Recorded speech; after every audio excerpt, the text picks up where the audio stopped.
الرحمن الرحيم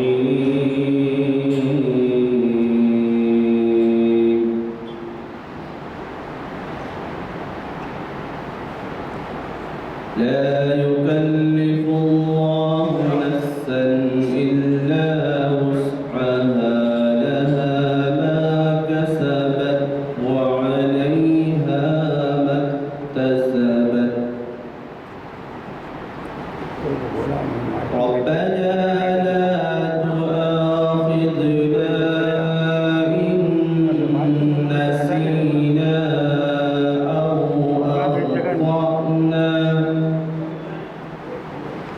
ربنا ولا تحملنا ما لا طاقة لنا به واعف عنا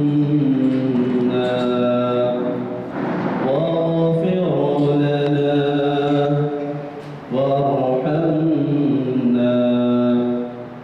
أنت مولانا فانصرنا على القوم الكافرين صدق الله العظيم ورحمۃ اللہ وبرکاتہ۔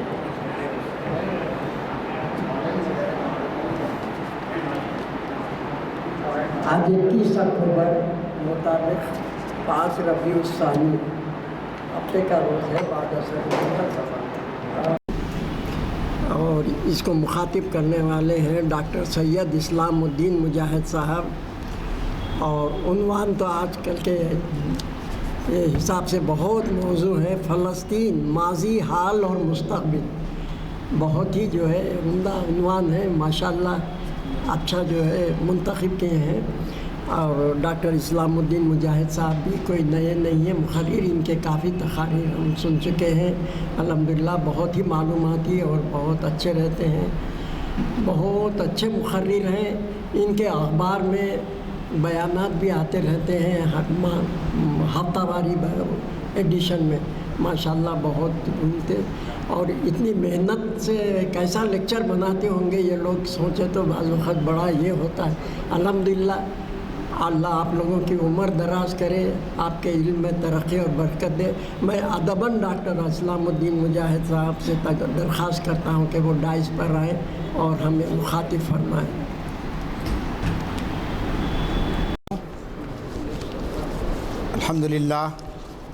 الحمدللہ رب العالمین والصلاة والسلام علی رسول الامین، فاعوذ باللہ من الشیطان الرجیم، بسم اللہ الرحمن الرحیم۔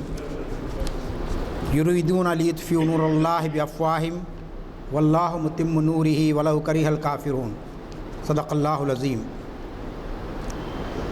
ساری تعریف و توصیف اس خالق و کون و مکان کے لیے سزاوار ہے جس نے اس کائنات کو وجود بخشا۔ درود و سلام تمام انبیاء اور مرسلین اور بالخصوص خاتم النبیین محمد مصطفیٰ صلی اللہ علیہ وسلم پر کہ جنہوں نے ابتلاء اور آزمائش کی ہر منزل سے گزر کر قافلہ انسانیت کو صراط مستقیم پر گامزن فرمایا۔ قابل احترام بزرگوں اور عزیز نوجوان ساتھیوں، آج جامع مسجد عالیہ کی اس کانفرنس ہال میں تاریخ اسلام کی 1019ویں نشست منعقد ہو رہی ہے۔ الحمدللہ گزشتہ تقریباً آپ جانتے ہیں کہ 25 سال سے یہ سلسلہ چل رہا ہے اور 1000 سے زائد اسلامی لیکچرز یہاں پر تاریخ پر ہو چکے ہیں۔ آج کا جو میں نے عنوان دیا ہے، موجودہ حالات میں اس کی بڑی اہمیت ہے، فلسطین ماضی، حال اور مستقبل، کیونکہ آج کے بہت سے نوجوان اور بہت سارے بزرگ بھی فلسطین کے ماضی سے یا اس کی تاریخ سے واقف نہیں ہیں، اور حال میں اس وقت جو کچھ وہاں پر صہیونی طاقتوں کی جانب سے ظلم اور بربریت کے جو واقعات ہو رہے ہیں اس کے تعلق سے بھی صحیح صورتحال سے ہم واقف نہیں ہیں، اور ان حالات کو دیکھتے ہوئے بعض لوگ مستقبل کے بارے میں بھی بہت سارے خدشے ظاہر کر رہے ہیں فلسطین کے معاملے میں۔ تو میں آج کے اس 35 منٹ کی گفتگو میں آپ کے سامنے